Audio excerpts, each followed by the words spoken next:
It's time for Roll for Combat. Hey everyone, welcome to another special episode of Roll for Combat.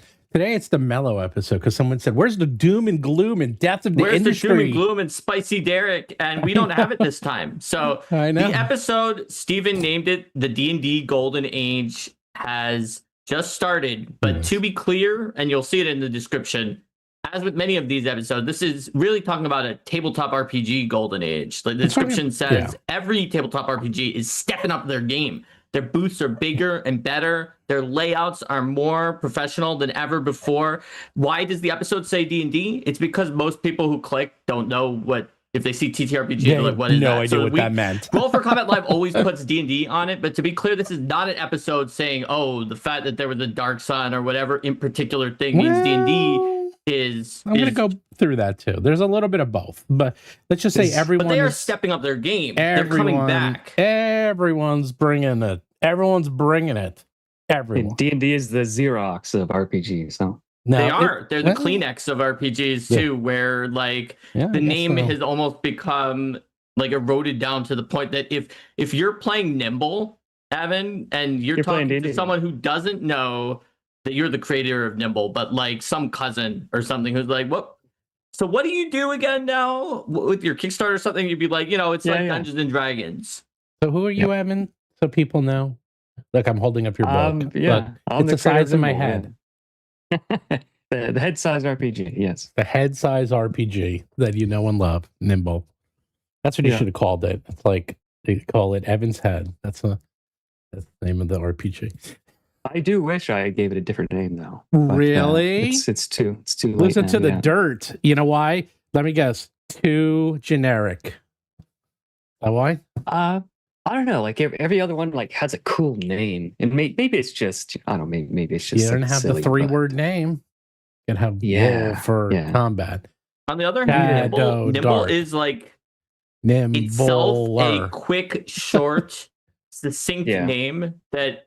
It may not have the cool factor of some of the other names, but it kind of carries across the idea that this is going to be an RPG that trims the fat.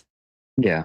It says what it does, but it's, it's a little bit on the nose, but like, it's fine. It's fine. Yeah. Well, just remember your next one has to be 3 syllables. Deathbringer, Shadow Dark. Roll Nimble for Blade. combat. It could have been Nimble Blade. Dagger Heart. We're all 3 syllables. That's the rule.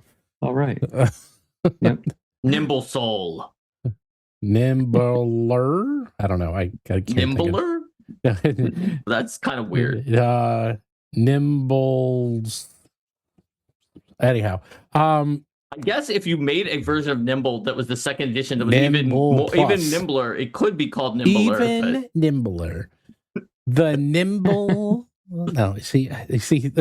Yeah, it's hard. You already got 2. It's going to be hard to get 3. Anyhow, before we get into this topic, turn it into a brainstorming session. Before we get into this topic, Evan went to Gen Con for 2 days. He did the crazy Gen Con, which is fly in, check it out, fly out. What did you think? Now, you've never been to Gen Con. You haven't even really been to gaming conventions. So when you went, you started off with the 3rd largest or 2nd largest gaming convention in the world. So, what did you think? It was big. What's the biggest? Do you know what the biggest one is? Is Comic-Con? Essen, I think. Okay. Essen's bigger. Okay. Yeah, Gen Con was huge. It was huge, and the aisles were small, and you couldn't really see anything because there was too many people. At certain points of the day, like you could actually walk around a little bit, but I was really surprised by how tight everything felt. You couldn't really like see anything in front of you, just like except for the wall of people. Is sort of the impression I got of like the show floor.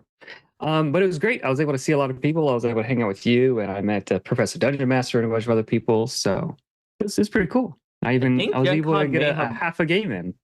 I think Gen Con may have more people than Essen. Their last one had 74,000 I have the numbers. Unique attendees. Essen had 220,000 total over 4 days, which is Well, that may not have been unique, but if you multiply 75,000 and some of them are repeat attendees, I think here we Gen go. Con Actually, had I have more. the list here. So Spiel de Yeah. Essen has 220,000 Yes. turnstile. Gen Con last year had 200,000. This Oh, year had okay. 2,000. UK Games Expo had 87,000. But if you really want to get big, you have France's Festival International de Jeux brings 110,000. San Diego Comic Con brings 150,000. But the one that dwarfs them all is the one no one's ever heard of. Luca Comics and Games has 320,000 people. Hmm. What Where's about that? Brazil Game Show? It doesn't have 320,000, I'll tell you that much. 325, right? But it's close, No, right? no. That's the one I was Yeah. going to pick, but I said I wasn't sure if Essen was the highest. Well, Hmm. the Luca, that one's the craziest because unlike these others where they have attendees and turnstile, Luca actually has like 300,000 and they all stay there. So it's like, Oh, it's well, not, that's big. what? That's a lot of people. What's that? Well, no, because it's a town, they set it up. Okay. And the way it's set up, there's a lot of people who, it's hard to explain, but it's a town that only has like 30,000 people. And then when it grows to this gargantuan amount because people don't really just go. They sort of go for the weekend. It's a different thing. It's like a different cultural thing because it started off in this itty bitty little town. So when you go, you just go to this town. It's like the Olympics. It's very similar to the Olympics where the Olympics you go and then you just hang out in the town and then you could just do stuff. So like the entire town turns into an expo. So it's not at a convention center. It's the town is the convention, which is really weird. So Gen Con was like multiple blocks and the stadium and this thing and that thing and every hotel within walking distance. So it was pretty big. It was great though. Yeah, I had a good time. Well, someone said roll for combat is 4 syllables. You know what? You're right. Roll for combat. Okay. I guess I messed up. Oh, well. But Steven, Roll for Combat is not our game brand. Our game brand is Battle Zoo. That's correct. Battle Zoo is the name of our brand. So there you go. You And guys Deathbringer. So we got 3 symbols. There we go. So yes. So what else? What did you get to play? Tell us all about your time in space. Yeah, I was able to meet up with Taryn, Indestructible Boy. He was halfway through a game of Vaesen with Steph. Stephanie plays games, and Ben Questing Beast was there, and Baron Drop, and a few other people that I know. Peter from Tales from Elsewhere. So it was a cool game. I sort of jumped in like halfway through, but I kind of understood Vaesen. Oh, I didn't get to play anything, really. Yeah. Normally we play every night. We hang out and play, but I was so busy I didn't get to do anything. Which is funny because you didn't even have a booth this time, but you just had so many different wheeling and dealing things, I guess. I was busy. Evan got to see that too. He got to see the wheeling and dealing in action. I did. Yes. Do you know who I am? I'm with the crew. Oh, okay. Sorry. Excuse me. Please come on. Steven is like the 80s guy in that Futurama episode who had bonitis and came and like took control of Planet Express and did all the wheeling and dealing. Yeah, that's right. I'm the wheeler and dealer guy. Man. Hey, we got into where we weren't supposed to go, and then I had them apologize to me by the end. It was great. Yeah, it was interesting to watch.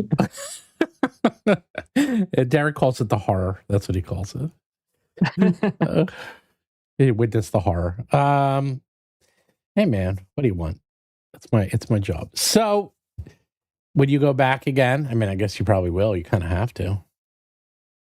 Yeah, possibly. Hopefully, when I have some stuff to ship. So by next year, I definitely should. I was planning on PAX U at the end of the year, but I don't know yet. It's not looking as good as it was earlier in the year. So we'll see. Well, don't worry. There's always another convention. So yeah, there's a lot of them. Was that? Yeah, there's a lot of them. There's a lot of conventions. My only regret is I have bone-itis. That's a great line. Anyhow, so yes. So one thing I noticed, and actually one of the main reasons I wanted to have Evan on, and it's going to be a brag, Evan. It's a humble brag for you, or just a not even a humble brag, is that. So when we started Roll for Combat, by the way, this is the 9-year anniversary of Roll for Combat. Not exactly today, but around this time. It's mid-August of, mid-August. Actually, I can probably find out the exact. The problem is there's not an exact date because I started it around the second week of August is where like the podcast started. So I don't know. I got to figure out a date. Like I just got to choose a date. That would be the official date. But it's been 9 years. Kind of crazy. Wow.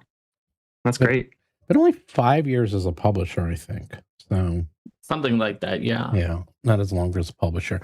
But when we started out, do you count the time that you made that loot box PDF with Thirsty? No. Because that was earlier on. You weren't like a real hardcore publisher, but you had published something. I don't count that because that was just me dipping my toe into funness, and that wasn't me like putting out a book.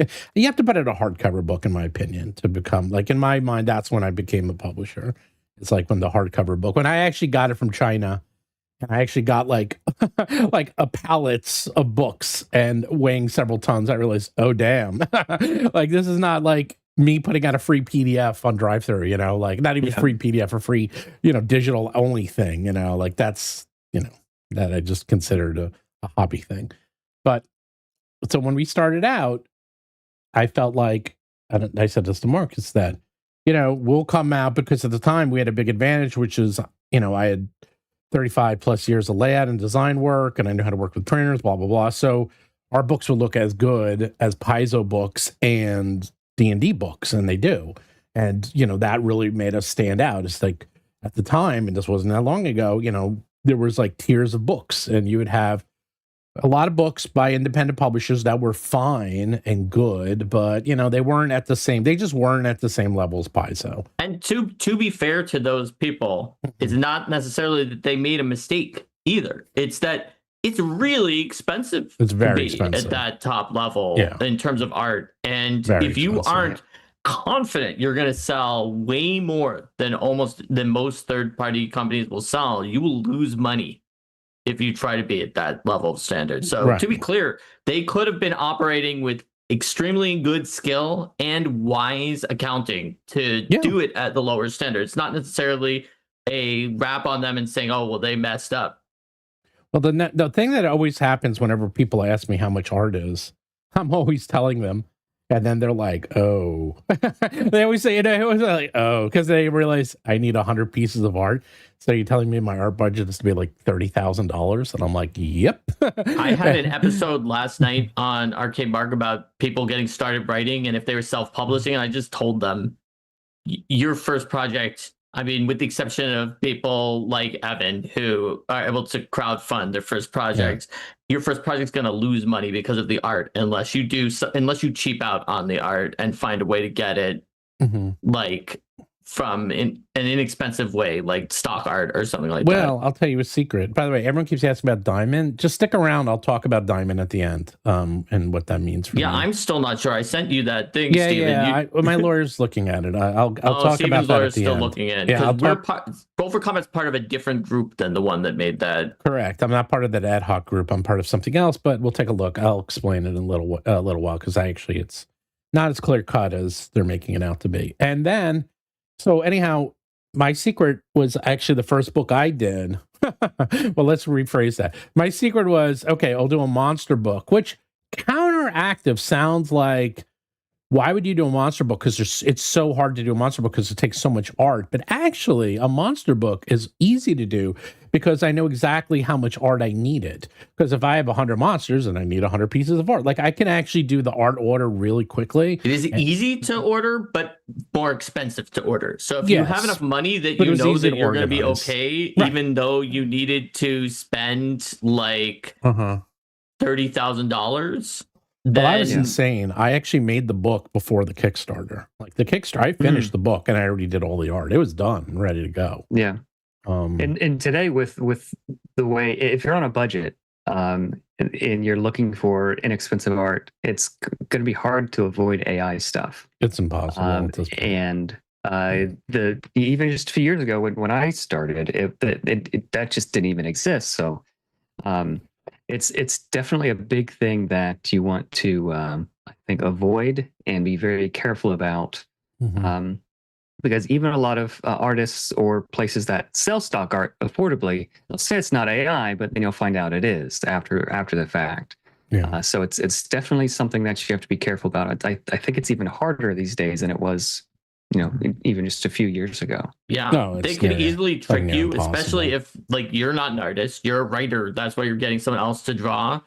And when you're paying less for something like stock art, it's very difficult to be like, and also I demand sketches to prove that this was human made. Yeah. And they're like, okay, but you want to buy 50 pieces of our stock art for really cheap. We're not going to give you sketches for all of that. You buy it or not. So it can be pretty challenging for By the someone way, who's just starting out. Toxic Crumble. Now, the title's not clickbait.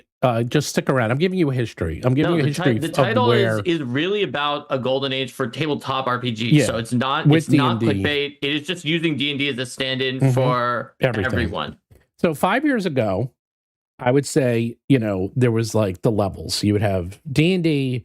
Forget about the content and the quality of the content, but just from a visual production point of view, D&D books are top. I mean, they're phenomenal. They, the absolute best quality, period. D&D, Paizo, And Paizo. and a few others are all up Yeah. there with just like And they're going to put Kobold's in the really maximum good. effort every Yeah. time. Yeah, Kobold has phenomenal, and then so I made sure that I had as much, if not more, art than all those books. Like I put art on every freaking page. And 5 years ago, that was, it was easy to stand out. And then, for whatever reason, and however it happened, and I'm not exactly sure, even I'm not 100% sure how and why it happened, but I'll actually ask Evan, because one of the good reasons why you're here is that I started to notice quietly that these books were all starting to get really good. And I mean by production quality. And then I got Nimble and I was like, damn. I was like, this is really good. I mean, I was like, holy shit. Like, this is some quality. Like, this book is incredible. Like, the layout, the design, like, the attention to detail. And again, I mean, I have a designer eye.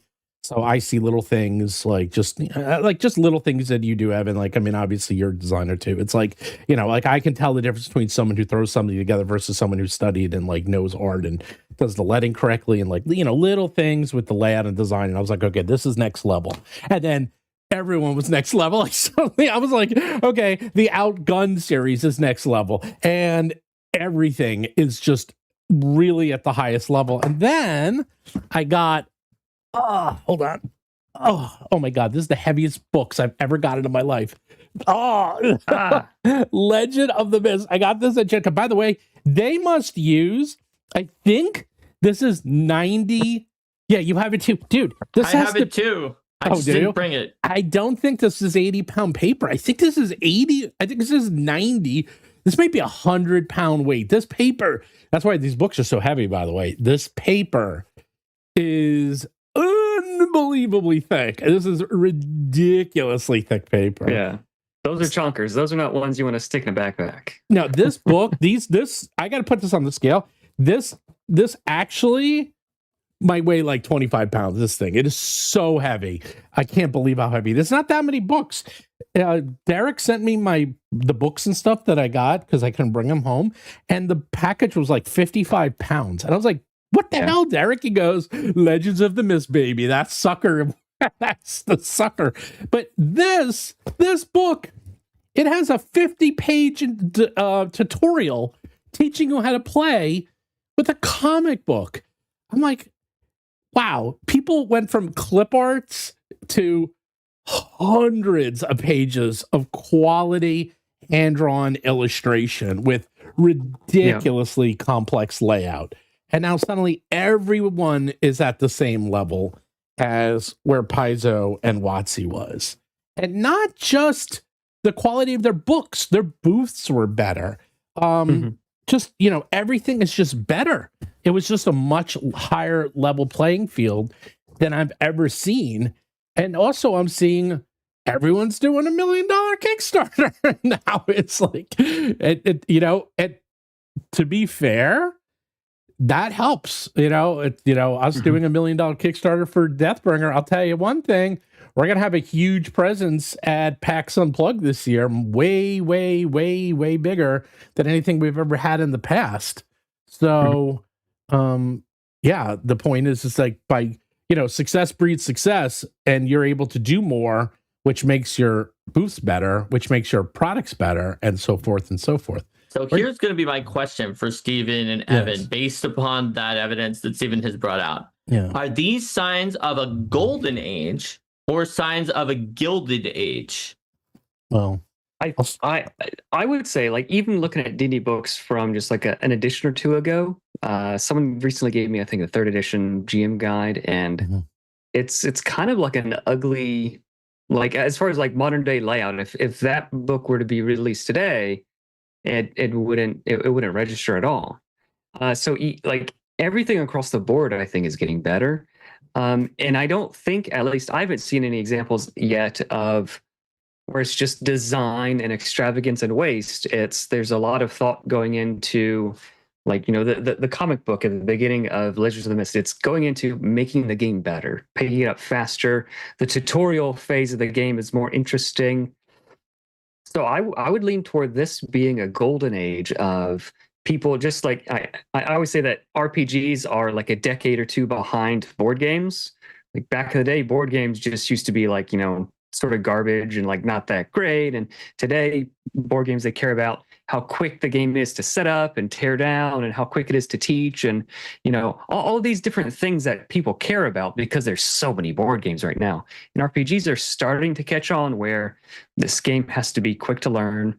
You have to be able to do certain things. So I would definitely call this, I think it's a golden age. Well, it's good if it is. I think that I can see some signs of both. The ones you pointed out, Evan, I think are signs of a golden age. Things that are making the games better, that are making gameplay better. To me, things like the booths being more extravagant may be signs of a gilded age, but I think we can't know for sure. But definitely something is happening. Steven's right about that. There's a sea change that we're seeing, and we're shifting from like one phase of how tabletop RPGs are into something different. Yeah, I mean, the booths, you say, the only reason I bring up the booths is because I saw this exact same thing happen with comics, movies, and video games. And, when I would go to E3 and these comic book and game conventions in the 80s and 90s, and they felt like, well, what Gen Con was like 10 years ago. And then over the years, as they got more money and more sophisticated, the booths got better. Everything, it's not just a booth, but the booth is sort of a touchstone for you to figure out like where they are, because the booth represents them. And by having a nicer, bigger booth and a bigger presence, you're able to show it's basically like, strutting your stuff and saying, hey, look, we're with the big boys now. And I won't say who I was talking to, but I was talking to some very big companies that couldn't get a booth at Gen Con, and they were saying, we won't even come to Gen Con unless we can get like a 20 by 20 or 40 by 40. Like, we won't even bother. Didn't you already say who it was last episode? It was Larian. But yeah, they won't even come unless they can get like a 40 by 40. They won't even bother because they're too big. They have to have a presence there. And that is not... It's the Apple effect. You know how Apple would always have their products just look better, and this was much bigger, like when the iMac was big. Remember the colorful iMacs, and everyone was still using boxy, crappy IBM computers, and they were trying to make themselves stand out by looking more professional, more, more industrial design, more fun. It's the same thing. It's like when everyone's books looks the same, and I take a look and see a lot of these books, they almost look like technical manuals as opposed to what they are now, which is freaking works of art that are incredibly beautiful, not just to play, but to look at and to use. And, the thought and process that goes into actually using these books at the game table is really light years where it was 10 years ago or even 5 years ago. And that is starting to spread, because if you want to enter the game hobby now, I mean, it's harder because the bar keeps going up. Like, you can't just have a good book anymore. You can't have a nice layout. You can't have lots of art. You need to really step it up in so many other little ways. And so we had a member chat in chat, and I'm also thinking it's kind of sad Derek isn't here, because I know. He would be totally, I think, on the side of Gilded Age, but whereas I'm kind of could be convinced either way, and it sounds like Evan and Steven are Team Golden Age. So Agile Monk said in member chat, coming on 2 years supporting the RC channel, and a big Patreon supporter for Steven, Mark, and their special sidekick Derek. Evan Diaz, you are golden, and it's all capital golden. Always be be golden, pony boy. There we go. And then Jedi also said the first printing of Starfinder core rulebook was not standard. Thank you for Paizo giving books. That was not their fault. That was the binding of the printer, and they had to like get that was a big problem. I remember they had to like get money back, and they had to have them redo it. And trust me, that was bad for everyone. That was bad for Paizo. It was bad for the printing company, because they had to fix it. They had to, like take care of them doing a free print run. And like, trust me, no one was happy when that happens. That is like the worst case scenario for everyone involved. So back to this. I guess there's one possible silver lining. Yeah. If the Diamond Warehouse got those bad no, but you're getting them back. Copies of well, now they're going to be disintegrated. That they had the good ones. Oh, they're going to be disintegrated. They're totally just disintegrated by now. Anyhow, so Evan, you came in guns a-blazing out of nowhere. How did you get in? Because you went from, oh, here's a cool little Kickstarter, and then some people said, oh, it looked pretty good, and then I just bought it because I thought it looked nice, to now you're completely sold out and you did $1 million. In like no time. Everyone wants to be like you, Evan. How can people be like you? But what were you thinking? How'd you jump into it? And you are worse than me. I order a lot of art. You told me how much art you ordered for your books, and dude, you ordered way too much art. I genuinely thought that Steven was the person who was the wildest and most outrageous I've ever heard of, because in his adventure, he ordered a piece of art for every NPC who's even so much as named randomly at one point for 2 seconds, and I was like, no one does this, Steven. And he was except Evan. Evan's like, I got then now that I've heard about Evan, art who just for everything, and I'm not using any of it. That's amazing. But also, how do you get there? I just ordered a piece of art like for some monster, and it came in, and I was like, it's good, but is it as good as it can be? So I ordered again for someone else to make it for me. How did I? So what's the question? How did I get where I am? Or like, what were you thinking when you decided to start? Because you came out with these amazing, but like you came out with very expensive books from day one. Like, this wasn't like a small endeavor. You know what I'm saying? Like, you came out with a box set with, a lot of beautiful art, full color. Like, this is not, for someone's first product, this is pretty, it's incredibly impressive. So that's my second one. So my first one was actually just a very small, very modest, like $4 or $5 zine. There you go. And that, I expected, as Mark was saying, I expected to just lose money on it. And I was just doing it for fun. Like if I was lucky, I would break even. Mm-hmm. But that first one did like much better than I thought. And people, basically, like the first few comments that I got in that Kickstarter campaign a few years back for my first campaign was, "Hey, do you have a Discord?" And I said, "No, I don't do that." And then a second person said, "Hey, do you have a Discord?" I was like, "Okay, if multiple people are asking, I should." So like I was sort of just volunteered into it. It's like my group, we were playing D&D, and our DM he left. So it's either I learned how to be a DM or we just stopped playing. So I learned, and then very quickly there was like, oh, there's a bunch of things that about being a DM with D&D that's like not fun, or there's a lot of rules that I would change. And so I just started changing rules and tweaking things so that we could have more fun. And then I figured I could share those rules with other people. And I put together like a little PDF on I think it was like Drive-Thru RPG or something, and it was free. I think it was free or pay what you wanted. Like nobody bought it, nobody downloaded it. I was like, okay, so if I want people to see these cool homebrew rules that I have for D&D, and I guess I'll have to do a Kickstarter. So I was like, okay, I'll put some money into it, expecting to lose it, and it ended up doing better. And then people sort of started volunteering me, like, oh, okay, well, this should be its own thing. Like, don't, and it just sort of kept sort of evolving very organically as people asked for more and more. And I was like, yeah, okay, like I'm having fun with it. So it all sort of happened on accident. So Agile Monk said Nimble 2E has made a positive impression and change in the tabletop RPG market and community. There you go. It definitely has. I actually have a very designy question. So 3 itty bitty tiny books. Now I love them. I think they're cute as a button. They're so cute.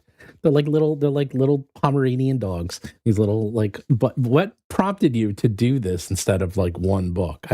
No one really does this. Like you. Yeah. I mean, it's a lot more expensive to do it that way. Well, it's very look how thin that is, but it's actually quite packed. Even though it looks tiny, it's a lot bigger than it looks, and it has a lot on it. Like it's actually, I mean, this thing is what is this, 56 pages or so? 50 pages, yeah, I think.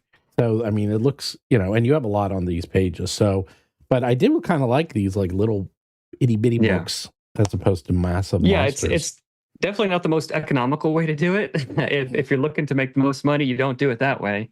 But if I was looking to do it, I wanted a product that I would use, and like if I hand like my wife the D&D player's guide, she's gonna take one look at this thing, this tome, and say, I don't really want to. I'm not gonna read all this. Do I have to read all this?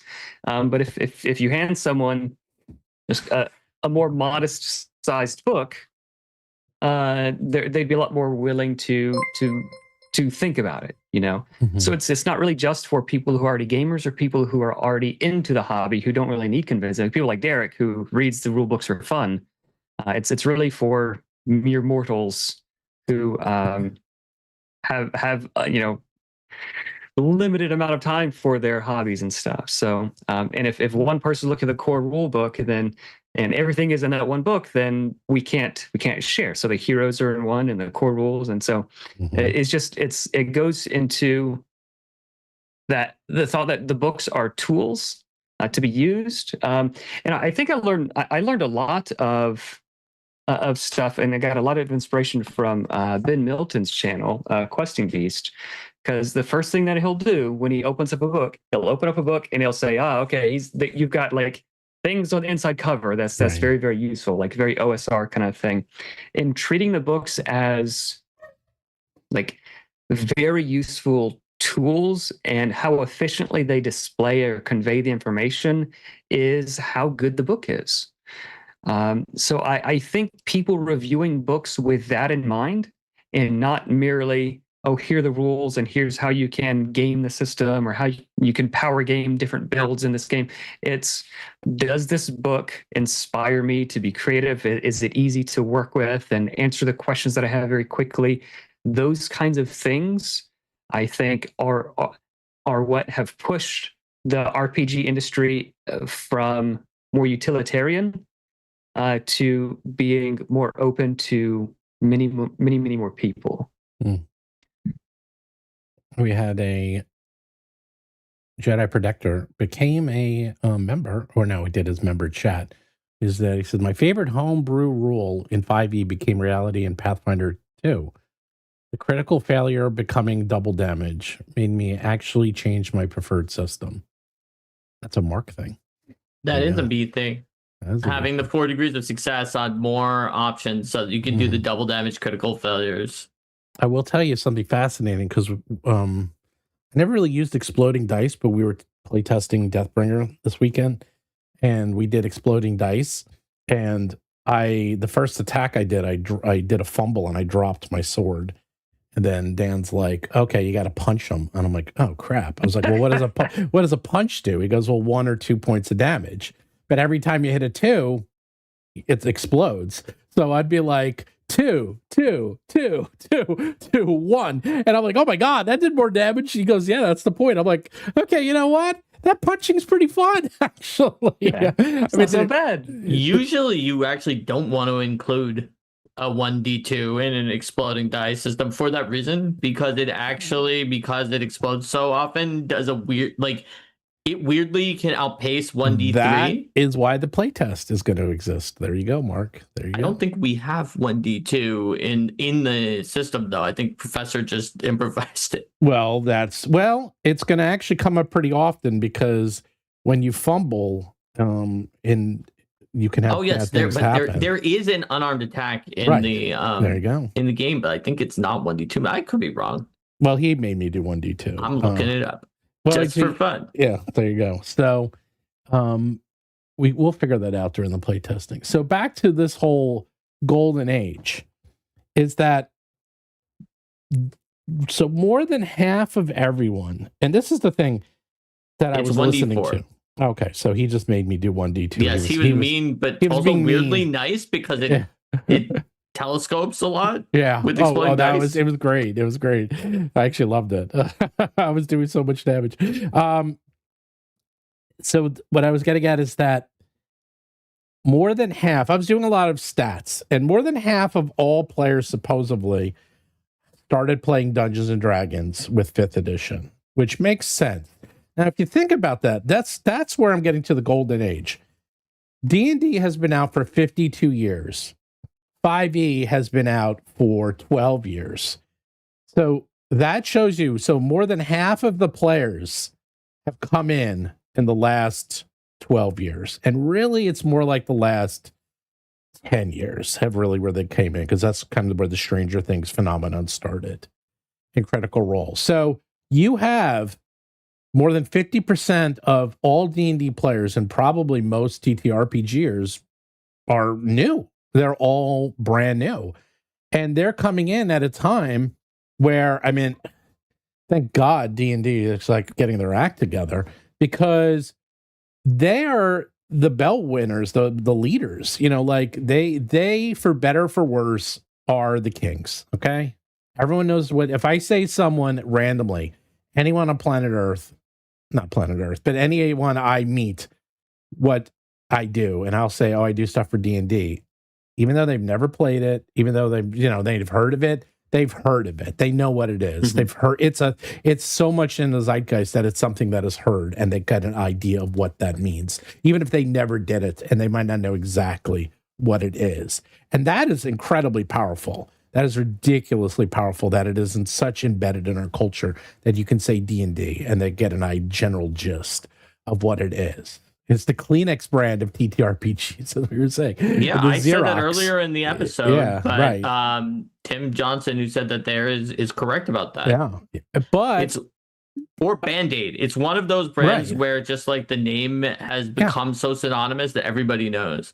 And by them doing a better job, it brings everyone into the industry. And when they get into the industry, the average person only plays for a couple of months and then drops off, which is like anything. I mean, think of how many hobbies you've started and then you stopped. I mean, that's, like, oh, that sucks. Like, no, that's just life. That's normal. That's normal. But when they drop off, they could drop into another tabletop RPG that is a better fit for them. Correct. And that they never would have even looked at if they hadn't come to D&D first. Right. And by having all these high quality games out there, something else that happens is that people only, how do I put it? It's a marketing thing. Like, you don't want to be part of something that isn't cool, if that makes sense. Like, like, it's like, oh, I'm really cool. I really like TTRPGs. Let me go find these TTRPGs at my local store. Well, no one really does that anymore, but you know what I mean? Like, go to Barnes and Noble or Target, and they don't exist. So you're like, oh, I guess it's like a geek thing, or it's really niche. So they might not do it. But by being in Target and by having these games, not just D&D, but other games at Target, it makes it almost acceptable, like it's accepted by culture. We saw that happen, I think, with the MCU, with Marvel. Like, think about how Marvel went from superheroes are like this geek thing to everyone is cool. Everyone knows about superheroes. You know, superheroes went from very niche, very geek culture to it's just part of everyday culture, and it's not even considered part of geek culture anymore. It's just considered culture. I would say that RPGs. You go, Evan. Go ahead. RPGs has sort of been brought into the light of acceptable in polite society in recent years, I think. Right. Just like, oh, I play, solitaire. I play board games. I play RPGs. Like, okay, it's they're all sort of, in the zeitgeist. Yeah, and that's what I was saying is that by doing that, that's where I'm saying we're in a golden age. It's like by D&D. And I don't care what you're going to say about, like, there's a lot of people are going on and there's both good and bad. Actually, the funny thing is most comments I've been reading are pretty good when it comes to World of Warcraft D&D and even Star Wars D&D. People are not as blah about it as I thought. You thought they were going to be upset that because of how there was that MMO backlash back in the 4E time, but I think people have grown past that and are just kind of excited for the possibilities of the World of Warcraft setting with D&D if it's done with a respect and love for both Dungeons and Dragons and World of Warcraft. Exactly. And that's the other thing is like that just brings more people into the hobby. And say what you will about that, but Magic the Gathering has been around for 30 plus years. It is more popular now than it has ever been in its entire history by light years. I mean, it's not even close. It made $250 million in 1 quarter. Sorry, it made $500 million in 1 quarter. It made $500 million in 3 months. Just the last 3 months. Not even Christmas months. Yeah. It's just like spring. I mean, that is insane. Like it's like they used to be happy when it made. I remember when they were saying, "Oh, it made $100 million," and that was considered a big deal. Now they're like, "Yeah, it's making billions a year." Yeah, and it's a lot of that's the IP stuff, the Universes Beyond, and all of that. Yeah. And that's exactly why D&D is getting its own IP. I think probably World of Warcraft is much a bigger IP than D&D. By the way, that's a big deal. Someone said, "Oh, is that because the scalpers buying it resale?" No, because there's not that many you don't become a multi-billion-dollar brand because of scalpers. Okay, there's not that many scalpers. Although, to be fair, right? If scalpers are buying something that other people didn't want to buy, and then they can't sell the things that they bought to scalp, they will stop scalping because they just lost money from speculating on scalping. Self-correcting problem, yeah. Yes. Right. So you can't have scalpers continually buying your thing unless it's actually they're making a profit from the scalping, which means that it is in demand. Correct. So that's sort of like, oh, it's just scalpers. I'm like, yeah, and they're buying it because people want it. Therefore, you're proving my point, which is people want it, therefore it's being bought because scalpers are buying it to resell it. Therefore, it is in demand, and therefore it's making money. Self-fulfilling prophecy. So anyhow, that comes back to my original premise, and feel free to jump in, is that by D&D getting its act together, doing Universes Beyond, having multiple, and Dan has said this on all the interviews I did with him, multiple times, that having multiple entry points into the world of D&D. Now it's through Star Wars. He has an entry point for Star Wars. You have an entry point through World of Warcraft. You have an entry point through classic novelizations, whether it's Drizzt or Greyhawk or Mike Merle's, type of adventures. And you have traditional D&D, which they're still doing. Well, now they have all these vectors to get into D&D. You have a lot more chances to play it as opposed to, oh, it's just D&D. I don't know anything about that world and those rules. I don't care. It's like, well, do you know Star Wars? It's like, yeah. It's like, you want to play a Jedi? Yeah. And for for a few sessions, you want to play 3 or 4 games of being a Jedi? Yeah, that sounds fun. Okay, let's play D&D.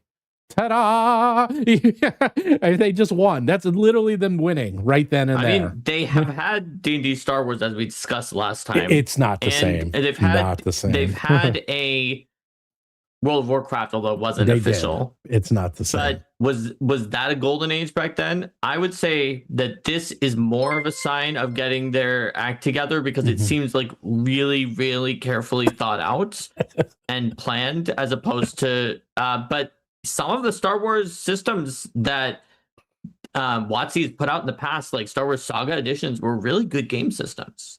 And to be clear, they did not like revolutionize either Star Wars or D&D play or create like a giant influx at the time. That doesn't mean it might not be different now, because we're in, like you said, Stephen, we're in that era where more people have started playing D&D. So to point this, over half started playing after that point. I'm willing to bet there's more potential out there. Yeah, I'm willing to bet the worst selling D&D book of 2026 still outsold all the Star Wars D&D books that ever came out. Because it's just so much bigger now. The pie is so massive that even, quote, poor selling books sell tens of thousands, if not hundreds of thousands of copies. That makes sense. Hey, Derek is trolling us with a super chat that said, "Frick D&D, I want Nimble World of Warcraft." Yeah, you get on that, Evan. Get that World of Warcraft license. Will you do that, please? Yeah. You do that. I'll do what I can, Derek. Nimble Universes Beyond. Well, you can use Nimble in D&D, so can't you just say Nimble now portable, now compatible with with the world's most popular role-playing game and the world's most popular MMO? There you go. You kind of snag onto it on the back end. Yeah, it's already compatible. So yeah, that's right. You can play with your Blood Elf Hunter in the same group as your Nimble characters and see what happens. Job's done. So what do you think of this being Mr. Nimble? I think D&D is too complex. I need it even easier. That I was hearing a lot of people saying, is D&D, this could have been a topic too, is D&D a good standard for us to use? And a lot of people said yes, that I was listening to commentators on, because they're like, you know what, D&D, although the rules are kind of big and the books are a little intimidating, at its core, it's pretty easy to teach, and it's a pretty straightforward game if you have a good GM. But there's at the low levels.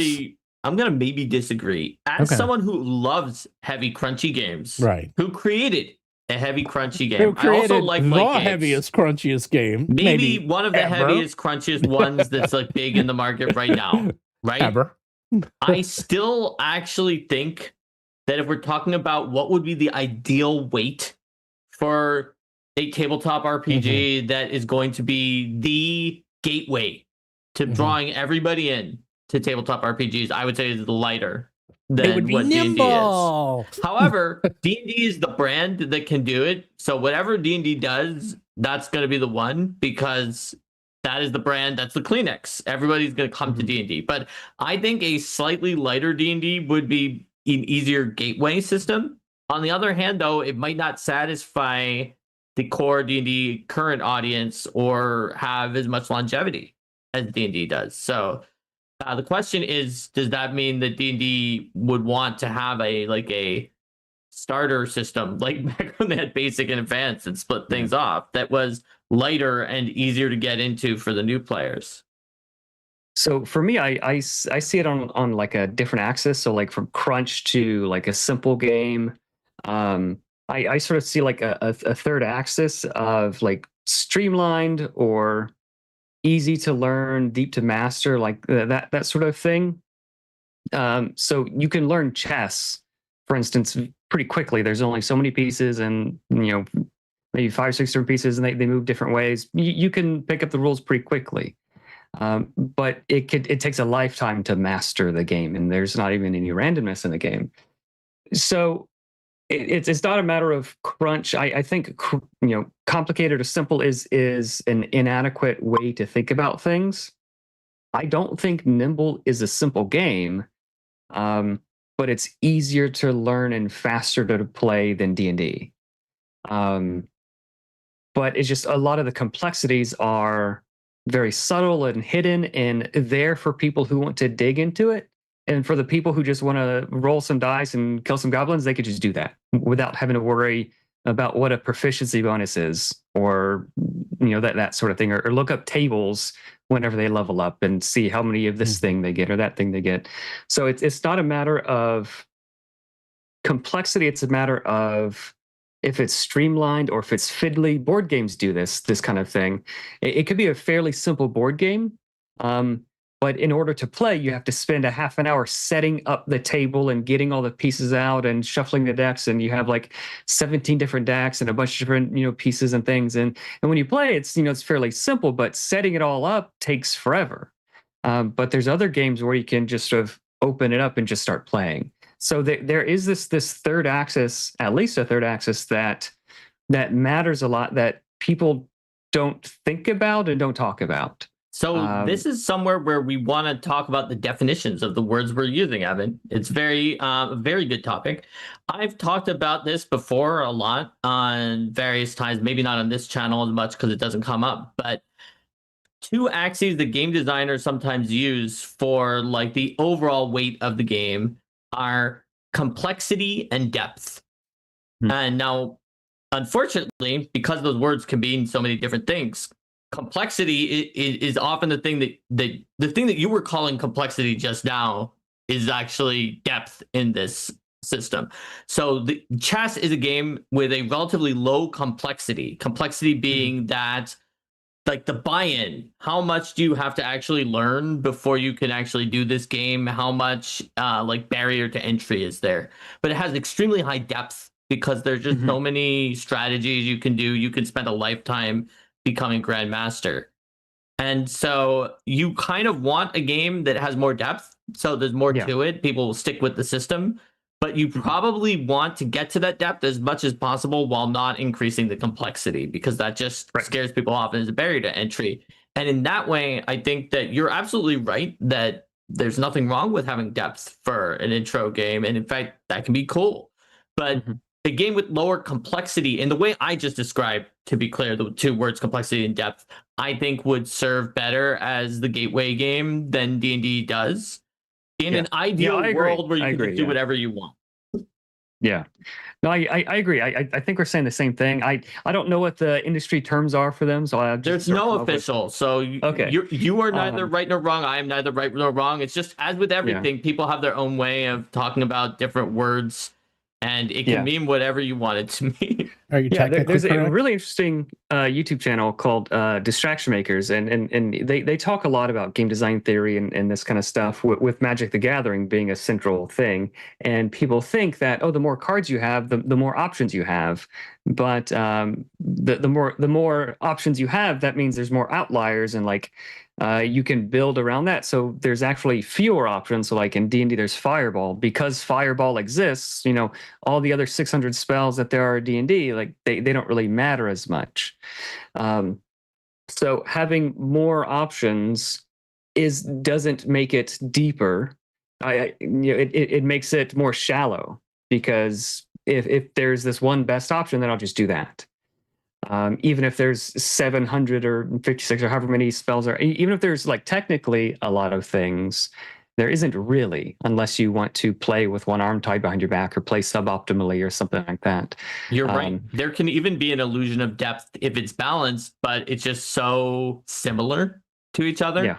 Like, imagine you had a spell called Fireball and another one called like Exploding Bomb, and they were basically the exact same thing. And you actually had 10 spells. Then maybe they were very slightly different, but it was so similar that it didn't matter. And so you can reach a point where you have lower depth than you expect from options just because they're the same, or like you said, because something crowds other options out, or because they're just simply too obvious and pre-selected, so you don't really have much of a choice. So depth is not something you can gain just by churning out more content and making the game bigger. It's something you have to think about when you're designing the game. It's very subtle and very hard to do well, I think, because it a little bit too much in this way, and it narrows your options. A little bit too much that way, it narrows your options in a different way. But having this game with a very easy on ramp, but that opens up widely to hold the people who care about the crunch and the depth and all of the different options, and being able to be creative with it, that's that's I think a Goldilocks zone of a very low barrier to entry, but very high ceiling of play that can keep you interested for many years. I think that should be the goal of these games. I think. Mm. I agree. I often consider the holy grail of game design to be creating stuff that is balanced in the game's overall system so that you don't lose depth and choices because it just beats everything else, but feels to the player when they look at it and when they use it really good and like they're strong and they're empowered, because that's the holy grail. Whereas the thing I call the worst possible is when you have something that is actually overpowered and is crowding out depth for the optimizers, but feels like it's bad. And so a lot of people who don't know what they're looking at are like, this is so weak. Why would we even take this? Because at that point, like you're messing up the game in every possible way with that option. Yeah. Was it Silvery Barbs that did this? Silvery Barbs Silvery Barbs, I feel like was overpowered, but people kind of knew. So it's at least not as bad. But one example I often use is teamwork feats in Pathfinder 1 were a style of feat that both players had to take the same feat, and then they would do some kind of option. And some of them were actually busted strong. And they would just give you an obscene benefit. But they were often considered by the community, except for like professional game designers or extreme optimizers, to be just super weak. They'd be like, how often is someone else going to take the same feat that I wanted to take? Or I tried to take it and no one else in my party would take it. And so they were like in the worst possible situation where they were used only by hyper optimizers and widely panned.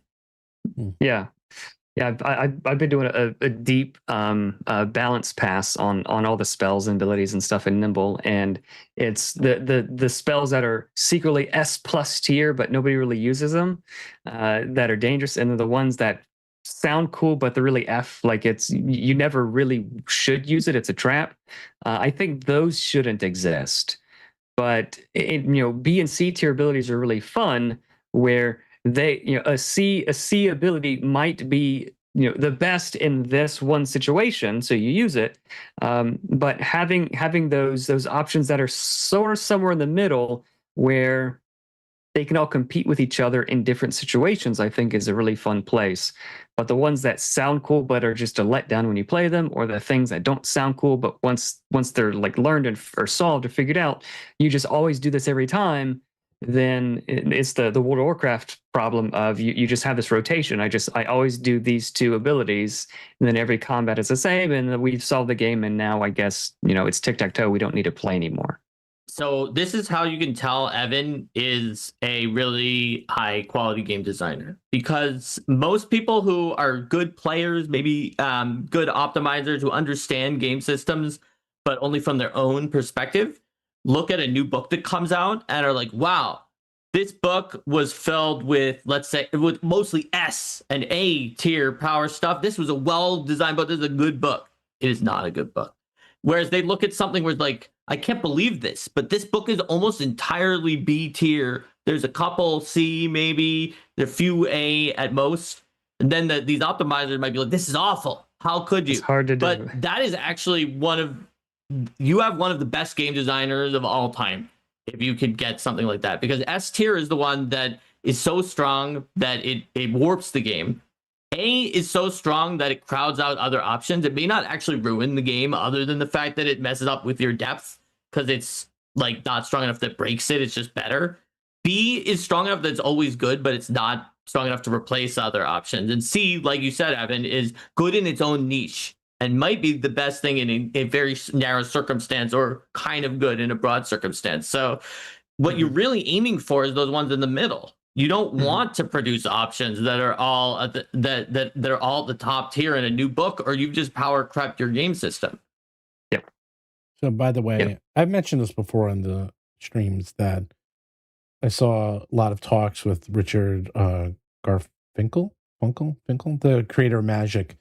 And Garfield. I don't know what I was thinking. I was thinking Garfield. Garfunkel and Oates. Garfield. Richard Garfield. And he would explain how they purposely put in the Magic sets cards that are like Timmy, like the Timmy cards and the Spike cards like cards that are really powerful but cost way too much mana. But man, you manage to get them out, you win the game. And then also crappy cards, because you need the highs and the lows to help balance out the middle. So if you have every spell if everyone's a superhero, then no one's a superhero. You can't have every spell be amazing. I think RPGs do need those abilities that make someone dream. So in Nimble, the biggest fire spell is you turn into a dragon. And how often is that going to be cast? Not often, but if you do cast it, it's well balanced enough to be fun. But just having this ability that, oh man, wouldn't it be cool if, and it lets people dream. I think games do need those, but they need to be gated behind something, whether it's time or level or the A or S tier abilities. They should be gated behind only this class gets this special thing. That makes me want to play that class and play all the different hero classes. So they do have a place, but they have to be gated so that I can't choose all the S tier abilities. Like I choose like this class, and then I get this cool S tier ability, and then now I can choose from all these, B and C tier abilities to complement it. Well, that is a very good game design paradigm. It's something we tried to do somewhat in Pathfinder 2 when designing it, is if we define S tier as the ones that actually like kind of break or warp the game, and A as the ones that are so strong they crowd out other options, you would then want to, not everyone defines it the same way, but you would want to avoid S, but just like you said, you want to put in A, but make them mutually exclusive or unique perks that are built into your class. So rather than being from a list of options that you can choose anything from that list, you don't want A's on that list because they'll crowd out the other option. That's exactly right. So you put B's in the selectable choices, and then you have some point where you're like, okay, your class is going to give you an A. Your class, or maybe there's a set of things where you get a combat style, and all of those are A. You don't want some of them to be A and some of them to be C. That's not great. Yeah. Derek sent a chat that said, "See, Mark understands I was mocked for my tiers." Well, Derek, I think the reason you were mocked for your tiers is twofold. One, most people are not game designers, so they think that a book or something that has mostly S and A is better and better written and better designed. And B, because it's got a letter grade system, so inherently somebody who is not thinking about it is not going to think this thing that is almost entirely B is like God tier writing, with A's, like Evan said, on specific places where it was put intentionally so that you would get to pick your class and you wouldn't get them all. Oh, by the way, we have a million questions. I'm going to go through some of these. Let's find the questions then, Steven. I've been looking at super chats and member chats, so I missed the ones that are in. They're saying regular. Derek, Evan's better than Derek, but they're asking Doors Ajar asks, but can Evan do a Kermit voice like Derek can? Let's find out. Can you do Kermit the Frog? I don't think so. It's been a while since I've heard Kermit the Frog, what he sounds like. I can do other voices, but not that. I'll let Derek keep the Kermit crown. Oh, do you have another voice you can do? They could differentiate yourself from Derek? Yeah, I've got like goblins and kobolds and different things. Yeah. Oh, okay. There you go. Has anyone played the Twilight Imperium RPG? That's one I've always wanted to try. I see it all the time, and there's a million books out for it. I'm like, who's playing this game? And they look amazing. I was like, someone's buying it, someone's playing it. I presume that's a big no from you guys. If anyone, I have not played Twilight Imperium RPG. Yeah, I know. Let's see, what else do we have here? Do. If anybody wanted to run it for me, I'd probably play it, but. Yeah. Let's see. I'm just going through it. Middle is in balance. Oh, here we go. Is there a way to provide flavorful options that aren't mimicking previous rules, but also not being overpowered? Thinking of expansions off the core rules and into settings lore. So they want to provide flavorful options that aren't just all fireball, like I cast ice ball, I cast wind ball, and they're all the freaking same, So I would say you can, but you need to be careful of something else. And I also want to hear what Evan has to think about this too, but be careful of something that I like to call option creep. is different than power creep. Power creep is when you release later books that are just stronger than the previous ones, which maybe will sell your book to people who want to get stronger, but it's just not healthy for your system that the book raised the power level. Option creep is a less bad, but still something that was probably going to happen to you, where you release new stuff and it's balanced with the old stuff, and you want it to be innovative. It's not going to cover the exact same bases. But as a result, your new content is really good at some new niche that the old content was not good in. And as you keep doing this, eventually over the course of time, people can cherry pick and be good at all of the niches, even though it was balanced on its own. Yeah. So for me, if you want to give a hero something really cool, you have to take something equally cool away. So for instance, there's a Spellblade subclass for the commander, like the fighter analog, and he loses his combat tactics. He loses this big portion of his ability suite, and in exchange, he gets this other cool thing instead. So if you take something away from a class, then you can give them something equally cool. But if you don't do that, then just like Mark said, you either have option creep or power creep, or other things are happening that is unhealthy for the game. So for Magic the Gathering, at least initially, they tried to gate how good your deck is with rarity, so that the stronger cards are more rare, and they just never thought that people would buy entire boxes or crates of these cards and only have just the best cards. So like rarity is not a great way to gate some of these things. They do have to be mutually exclusive. If you pick A, then you can't pick B. And that is what makes for the really cool choices and trade-offs, I think is what makes it interesting. If I take this, then I have to give up that. But if it's just, I get this and it costs me nothing, then that's not really an interesting choice. I'll just do that. So like D&D, the big, what weapon are you going to pick? Well, the biggest one you can, like the whatever has the biggest die, right? That's not an interesting choice, but if you can figure out a way to say, all the different kinds of weapons have their own pluses and minuses, and now it's an interesting choice, then you're going to have a game that is more fun for a lot longer, I think. It's a built-in opportunity cost, but it requires a lot more of the game designer, because the game designer needs to know for sure when they've created something that is intentionally these A-tier options that are gated off. And you can't put that into something like a magic item or a D&D style spell. Some RPGs have spells where it's just like when you get to rank 3 with fire magic, you always gain exactly this one spell. But systems where you could just pick and choose your spells from a giant menu of whatever spells, you can't put the A spells in there. If you did, they would have to be something special called like signature spells, and be like, your wizard can only have one signature spell, and they're from this list of like advanced, more powerful spells. So you have to be very deliberate about it if you want to be able to handle that. That's like level 10 spells in Pathfinder. Have you guys checked out the magic system for Crown and Skull? It has a point buy to craft your own spells. I prefer this to standardized spells.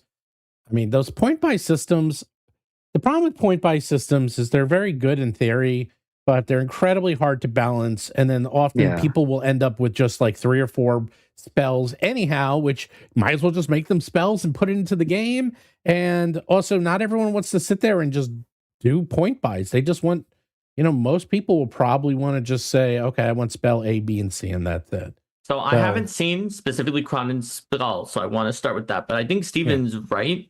The issue is it seems fun. And it is fun. Just the freedom and the idea of, if you love magic systems like I do, just sitting around looking at what kind of spells you can make. But from a gameplay perspective, first of all, it puts up a barrier for casual players. But even if you're not a casual player, it creates eventually, like Steven said, it narrows down in most cases. And maybe Crown and Skull is different than all of the ones that I've seen, to a small number of spells, like Evan was saying with Fireball, except for at least in D&D. I'm not defending the fact that Fireball did more damage than they said the guidelines that spells should do and that the other spells did. I'm not sure that was a good idea, but they at least did that for a reason, which was that Fireball was the iconic spell they wanted to use more often.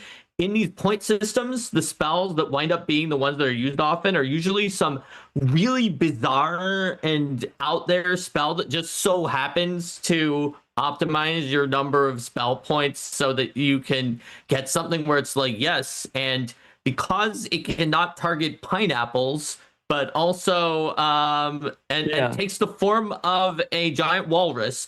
It was able to save exactly enough points so that I could target 8 creatures and do twice as many damage dice. So therefore, all of my spells look like walruses and cannot target pineapples. And I'm sure the GM is not going to make us fight a pineapple very often. Yeah.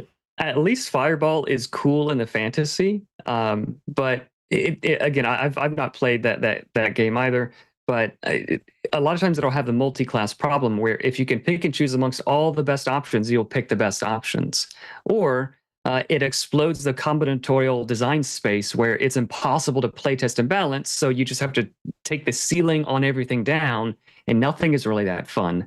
And it could just get solved. So it's the problem of that Magic has, where if you could put any card into your deck, then why not just use all of the best cards? If in chess you could only have queens, then you would just pick queens. Like it's the best piece. So why not do that? So it's both an incredibly difficult design problem. Even if you can solve that, it also has all these other things. Maybe Crown and Skull did solve it, but I think having things siloed in certain areas in Nimble, like if you pick this class, you just have access to these spells. And the fun part is not picking your spells. At least for me, the fun part is how am I going to use these tools that I have? And I don't want people to feel punished for, oh, I guessed wrong. Like we went to this dungeon and there's X kind of monster instead of Y monster, and I just guessed wrong and now I have all the wrong spells and now I feel useless.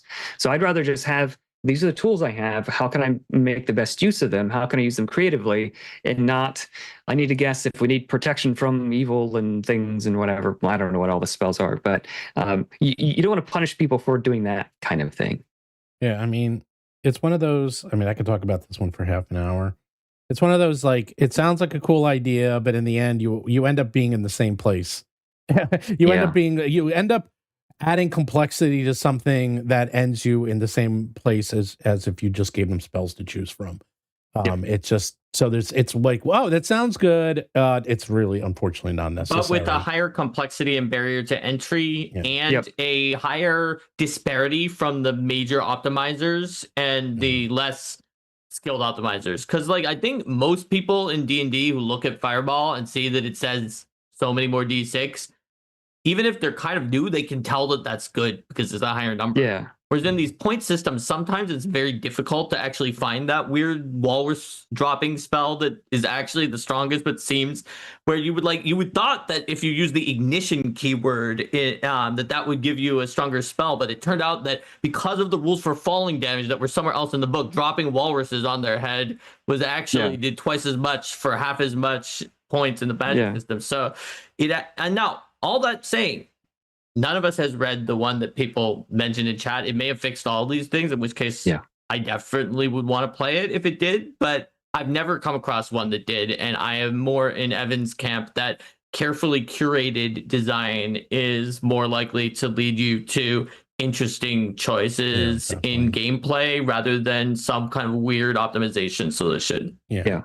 By the way, tomorrow's the last day for Deathbringer. So if you want to, there's no late pledges for this one. So Deathbringer is up now. Go to deathbringer.com. So your only chance is going to be a backer train. Well, that's it. I mean, this is not Kickstarter, we're on backer kit, so there's no late pledges. So if you don't get it now, you'll have to wait. I mean, you can get it, but you're not going to get all the cool stuff. You're just going to have to get the regular standard book. Question for Evan. What kind of paper do you use in your books? Ooh, I don't know off the top of my head. I'd have to check. I'm not sure. That's a good question. Because but they send me samples and things. I've got a bunch of samples, and I just say, "Ooh, this one feels nice. Let's use that one." It's usually what I do. I actually just use the same paper that Paizo used, and then I went a little nicer. That's how I did it. And then I use the same thing as once you go down, it's like I basically chose the paper 5 years ago and now I'm stuck with that paper forever. So that's kind of the thing. You got to be real careful the first time you do it. I keep calipers at my desk, so Oh I my will look God. at how thick paper, I gotta buy that. different Okay, other wait. books Use the caliber on the Shadows of the Mist, Legend of the Mist. I want to see how thick that paper is. Right on, sure thing. He's like, sure thing, no problem, Steve. No, I'm very curious because I think I know what it is just by feel, but it's so rare. No one uses anything past 80 pound, but it's got to be because these books they feel like a neutron star because they don't look that big, and you pick it up and your arm falls off. You're like, oh my God, these books are way too heavy for the size they are. They're incredibly 0.11 millimeter. All right, I don't know what that comes out to.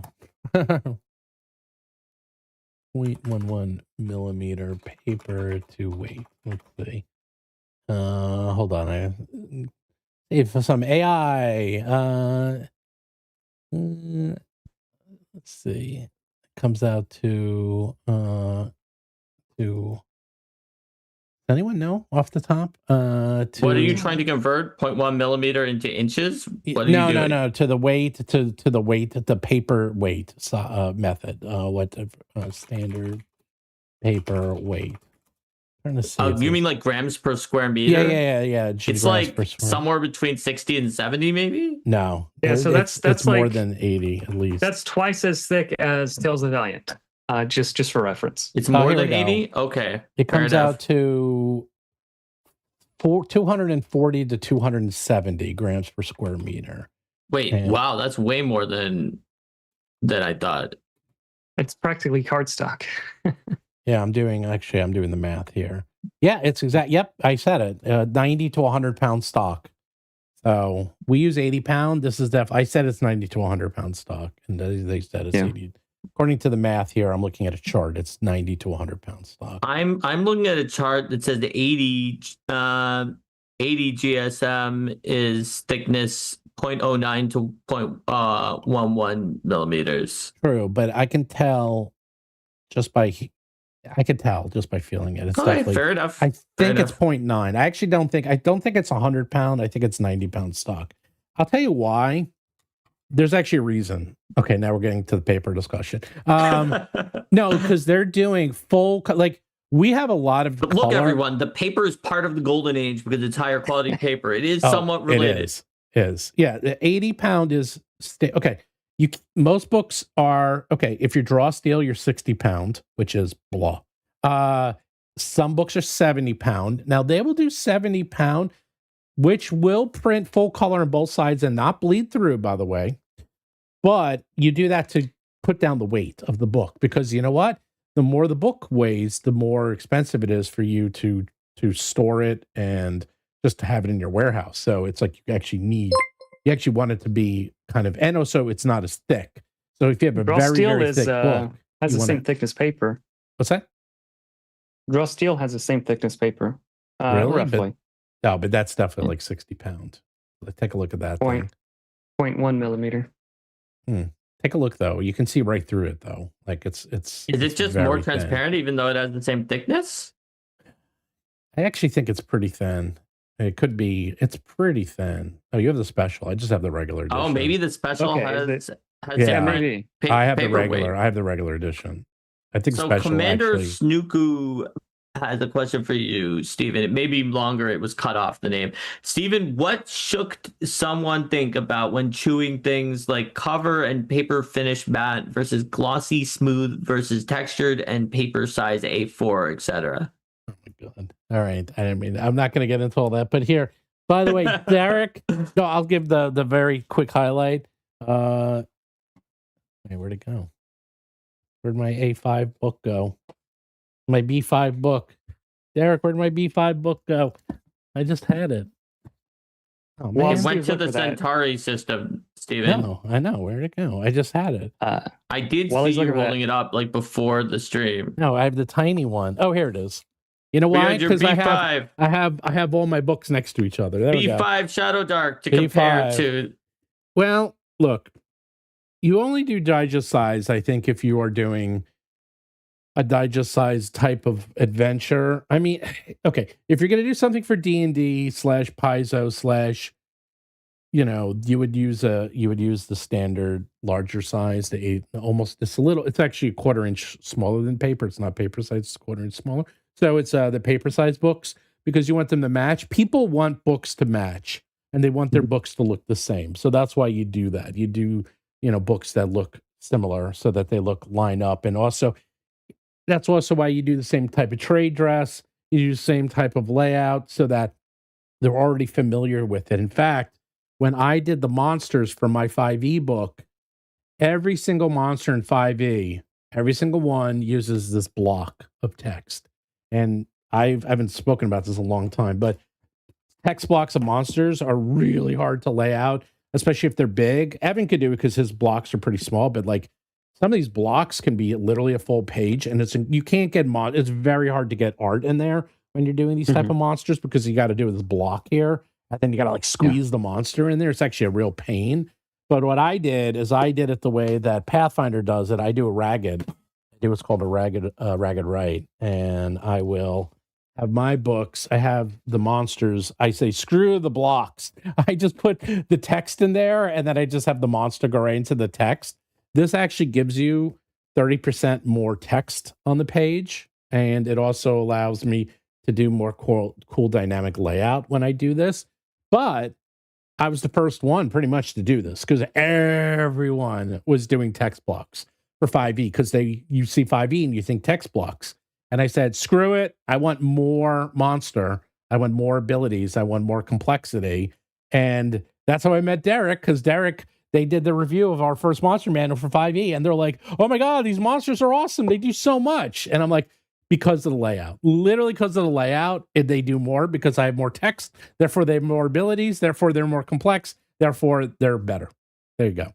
So layout is very, very complex. It's like it is so much of your life is dependent upon layout, and you don't even realize it. It's like it's incredible. It's I mean, I have a degree in it. I mean, do you have a degree in layout, Evan, or design? No, just design. You're just a lovely designer in heart.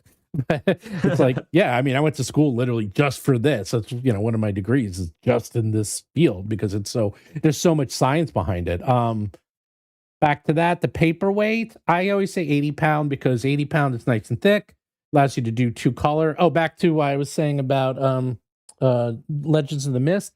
They have so much ink on their paper that they actually probably needed a thicker paper, because their ink saturation on their pages is like the most.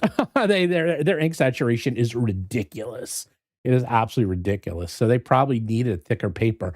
Plus, I think they just wanted it to hold up better and feel like a little beefier. And the price really isn't any real difference. I'll tell you, like if you're printing the book, between 80 pound and 90 pound stock is really not that much at that level. So it's not like it was going to cost anymore. I have never done on my quote from the manufacturer, it says 128 gram paper, C2S. So 120. Wow. Yeah. There's something. I don't. 200 gram, I think. Well, I could figure it out, but I don't have the right scales with me right now. But I'll figure it out. I'm gonna do a little test, and I'll figure it out. We have a super chat. I love books with a spine that makes the picture. Same with pages. Oh yeah, like the old Nintendo Powers. Yeah, I love those. Yeah, the problem with the spine is that yeah, I kind of do, but then if you break it up, or then how do you do the next I know it's definitely good for collecting. I do this so what I do is I will have all if you could see my books, I have all the tops line up and all the bottoms. So I have except for Jewel, but Jewel still had the top. It's that I sort of had adventure books. I have wraparound covers. Standard books, I just have the black and the red. The special editions, I always have this gold and black. So I do have a standardization for each of them, but the standardization doesn't allow wraparound, but they do look good when they're on the shelf.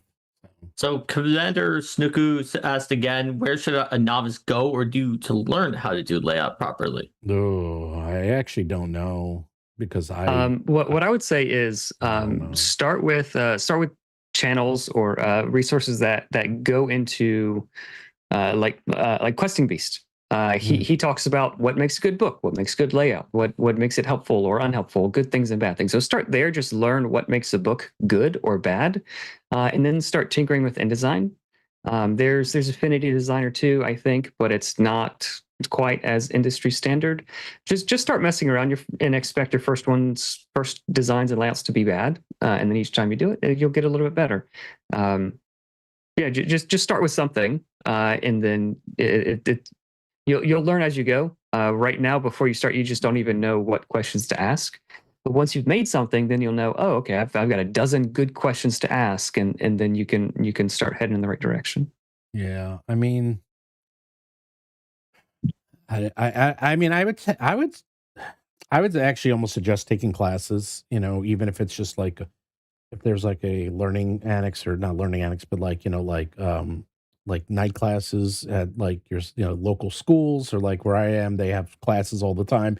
You can learn things like that. It's like, oh, learn how to use Excel, but they have like beginner, advanced, and you actually can learn things. And I actually think doing an actual class, whether free or online or in person, is very useful because that will concentrate your maximum time spent, assuming they know what they're talking about. Yeah, that gives you a very good head start, and they will point you in the right directions very quickly because design there's a lot to it. It's not like, oh, you can learn it in a few days or weeks or months. It's like, no, it takes a long time to actually get pretty good at it, and you just got to keep doing it. And then eventually, if you'll learn, if you have a thing called the designer eye. I mean, I taught design for a very long time. Designer eyes, you've heard it maybe in photography they talk about it, like sometimes people just have quote the eye, and if you have a designer eye, you could actually spot design very quickly, good and bad design, without you intuitively have it, and you just can do it. And people who have it are just, I wouldn't say better, but let's just say that it comes to them more easily is design. Like people who can, if you're one of those people who can look at a page and tell that something's off by 1 pixel, you have the designer eye. And that's the designer eye. Like you can literally say, oh, that's off by a pixel. And you're right. Things like that. A designer for non-designers. Actually, the other book I would get is, did you ever read this book by Scott McCloud? Understanding Comics. Do you know that book, Evan? Yeah, it's got mine right here. Yep, he got it right there. He knew as soon as I said Scott McCloud, he knew exactly what I was going to say. Understand? Oh, yeah. You got it right. That's the greatest book ever. I know people. I used to make my students read it, and the first day of class, it's a good textbook. Yeah. And they would be like, "What? Why are we reading this book?" And then I say, "Just trust me." And then they would come back and they're like, "Oh my God, this is the greatest book ever." And I was like, because it explains the concept of design through comics and how to tell a story through text and panels and layout. It's incredible. His follow-up book isn't quite as good, but that one's great. I would actually get that one. That is, I'd say, a top-notch book to start with. So anyhow, yeah, design is is much deeper. Yeah, design is. I tell you though, the designs are getting really good though. Everyone's book is stepping up, and also there's design, there's good design and bad design, and like a lot of I won't name some books, but I know there's a lot of books that looked awesome, but they're actually laid out, and to use them is not great. Actually, I will name a few. Some Morkborg books are perfect of that, where form and function do not work. It's like, oh, they look great and they have a very certain feel to them, and they give you like a gist and a feeling and an oomph when you use them. But using them as rule books, they suck. And not all. I'm just saying some of them, and that is a perfect example of they over designed it, or they didn't. It's not designed for the purpose, which is a rule book. And I would say. In defense of Morkborg, yes. Are some of the pages like so crazy that you can't even tell what's going on? A little bit, but that's sort of the point. But like this is one of the adventures in the back, and it is laid out tight and Right. nice, and we have like the mini map, and Yeah, that's a so great the layout. places- Very, very usable. Yeah. the places where it matters, it's laid out well, but the places where you go for vibes over information transmission, So that that was definitely a conscious choice. Not Morkborg specifically, Morkborg-esque games is really what I'm talking about. Because then you have, I'll tell you who does it the best, and this is no surprise, is Pirate Borg. Because Pirate Borg, he's a phenomenal, Luke is a phenomenal designer, because he gets form and function, because it looks like a board game, yet it's the design and the layout and the functionality is fantastic.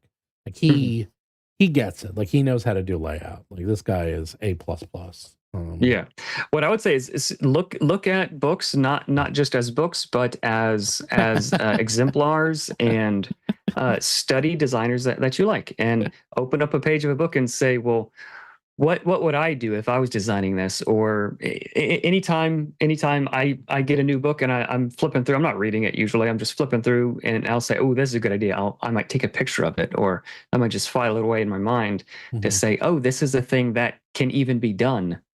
That kind of thing can help you a lot. And once you have enough of these ideas and files in your head, then when you get to a blank page, what's this one? When you get to a blank page, then you'll be able to have something to start with. This is such a good layout. I'm going to copy it for Deathbringer. I like this layout. No, it's a good layout. Yeah. This is a good layout and design. I mean, you're not the first one. This is actually pretty common. I've seen a lot of OSR type books.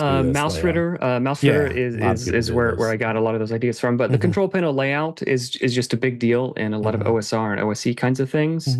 But I think that's the right way to do it, instead of having 12 or 15 or 20 pages to flip back and forth from. If you have everything in one thing where you don't have to flip, it's just a lot easier to tell exactly what's going on. Yeah. People make fun of me because I buy books, and Derek's like, you're going to buy these books literally just to look at them and never play them. And I was like, that is correct. I will just that. I'm like, yeah, you're right. And I was like, because I love just looking at them and looking at the design and taking it apart. And I was like, and it's like, but you won't play it. I'm like, probably not, but that's not the point, at least for me, But everyone, hey man, you gotta, you read it. Derek just buys it to read it, but I buy it to. Yeah, who does that? Who does that? Buy it for inspiration and layout and design and concepts and ideas. Yeah, and it's that's a big part of it. And went way off on a tangent there.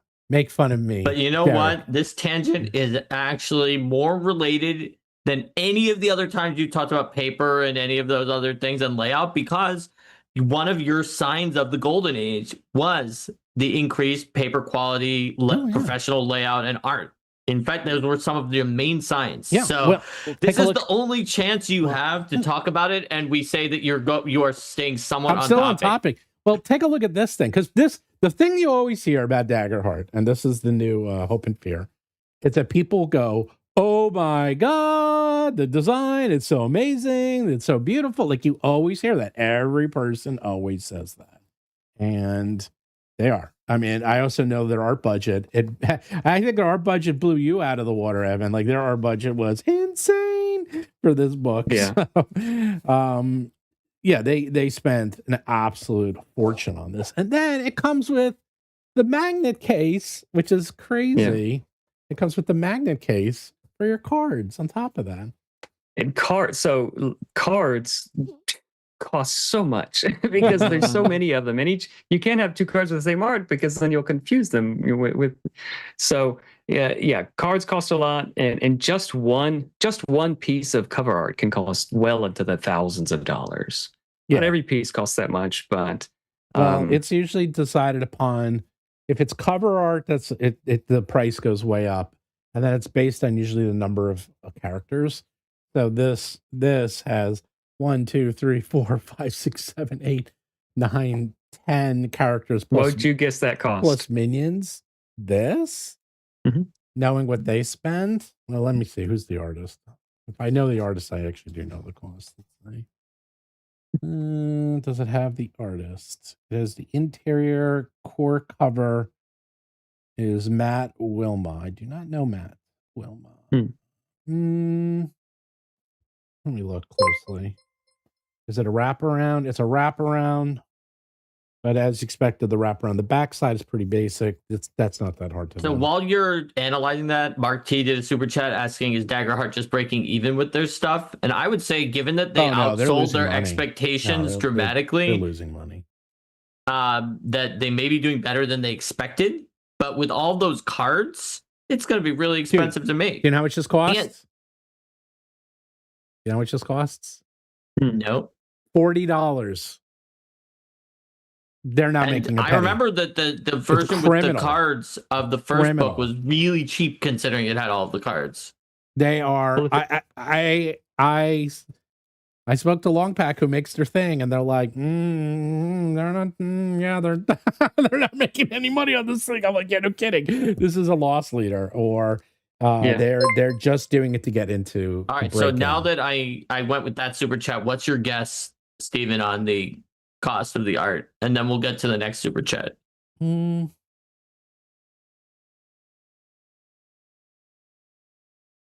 mean, it's somewhere between. I don't know what the artist charges. I don't know where they are. I mean, this is good. I mean, I'd say just make an estimate. I know. I don't think this is like A+ tier. I think this is like on a scale 1 to 10 in terms of complexity. I think this is kind of an 8 in terms of complexity. Okay. So, like, it's like Dragons or Dungeons and Dragon books way more complex. I don't know, maybe 3,000 for this. There you go. Yeah, that's exactly what I was thinking. Yeah. I mean, that makes sense to me from what I've seen in other places. Now, Agile Monk super chatted for $10. Evan has created new styles and standards. In our Kickstarter, we created 7 Adventures with Playbooks, of which we chose Nimble 2E as one of 4 systems we support. We loved making the stat playbook for Nimble. How cool. How cool. Yeah. And I think Wizards of the Coast pays, I think, 2,000 or 3,000 per magic card. Yeah. Well. Yep. Yeah. But the magic cards are actually like I have. Do I have any?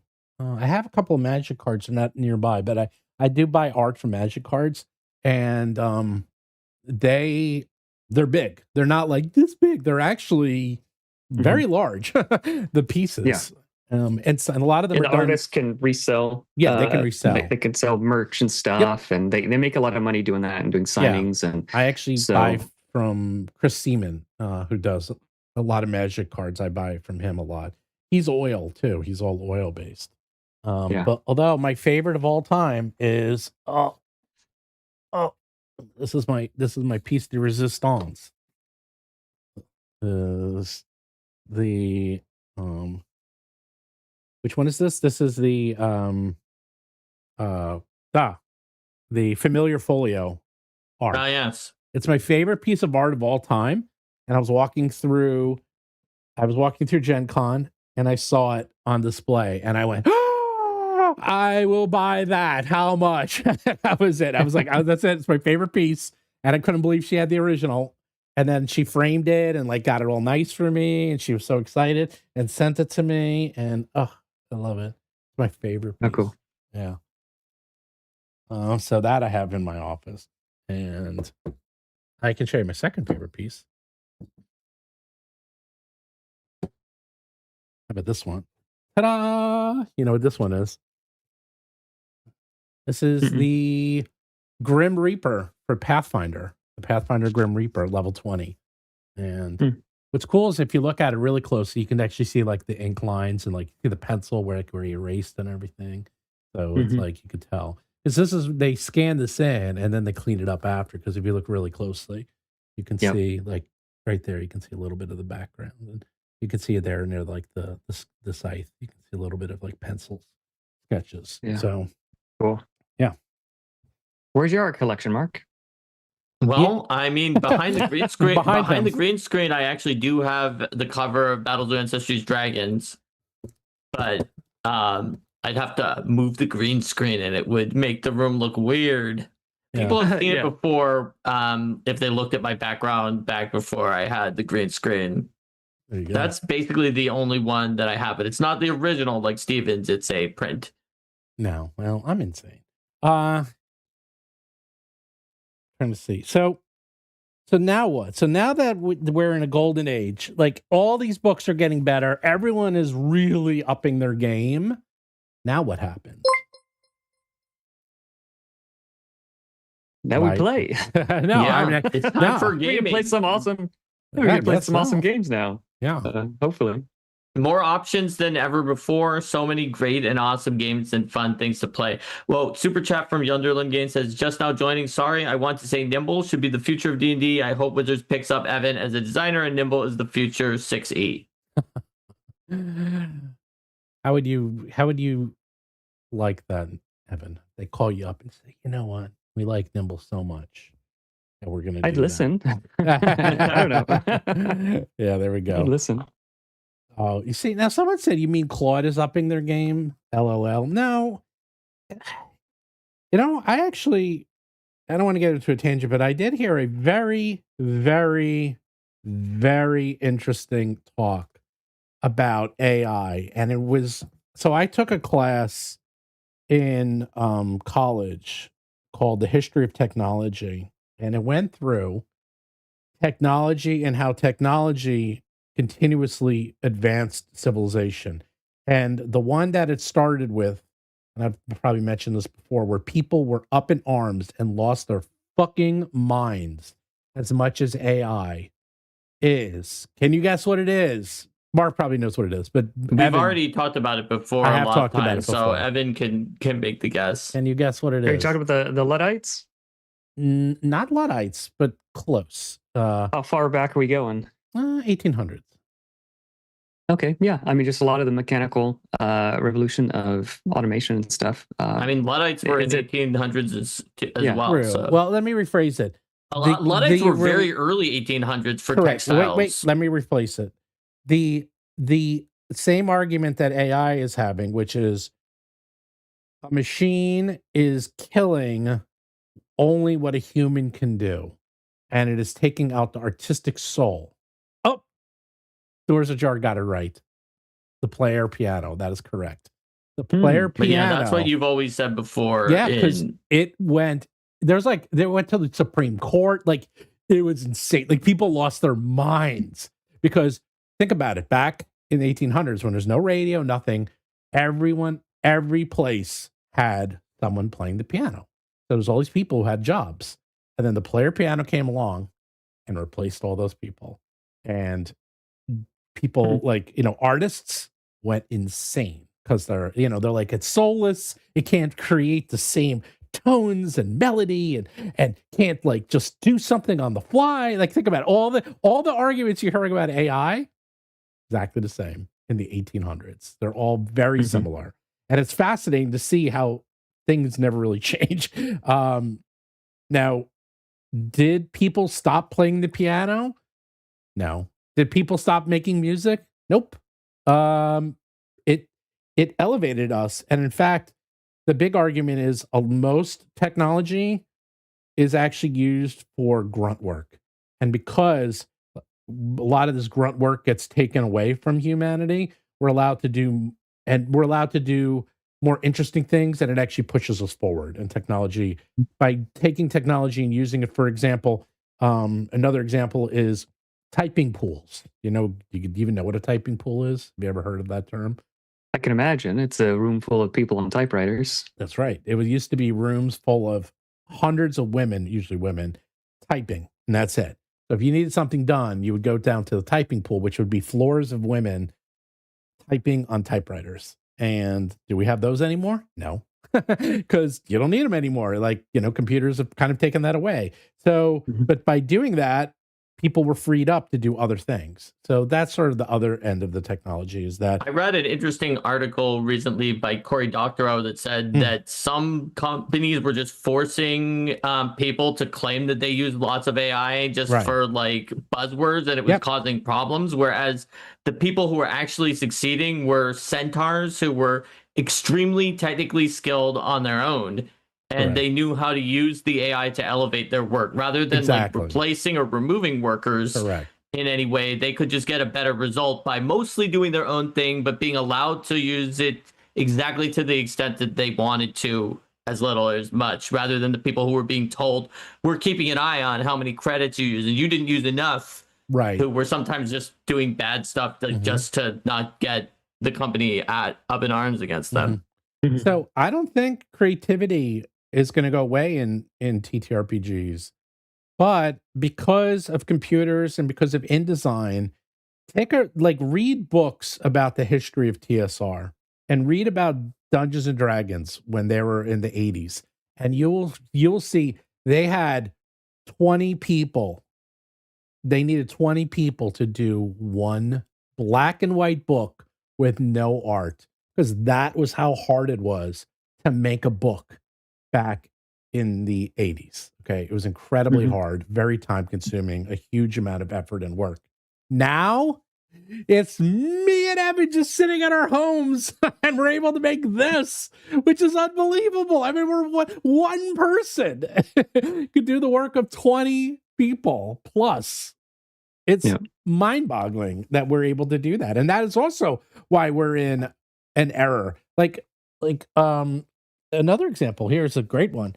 Daggerheart and Darrington Press. You know how many people work at Darrington Press or worked on Daggerheart until recently? How many do you think? Evan, how many? You can look in the book and you can see how many people are listed there. Full-time. Oh, full-time. I'd say 5 or 6. Close. Mark, how many do you think? It was around there in the past. They've obviously increased dramatically since then. Well, not really. It was 4. And as of this Gen Con, it is now 8.